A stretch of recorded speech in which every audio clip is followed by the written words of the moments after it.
তা এত সাদা গুজো করে কোথায় যাওয়া হচ্ছে? আমনে কথাবার্তা হলে মুই সাইডটা ধরে আশ রাখতে পারি না। আমার কথা শুনে হাসি বাইর হয় তো মুখে তুলা লাগান।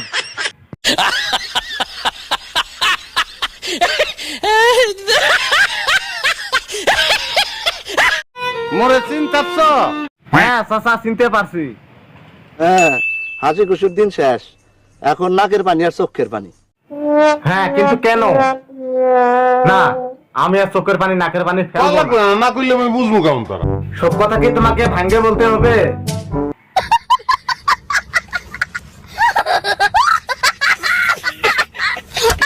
পরে মলম লাগাই তৈব। হ্যাঁ ঠিক বলেছেন, কিন্তু বড় ভাই মোলামটা কোথায়?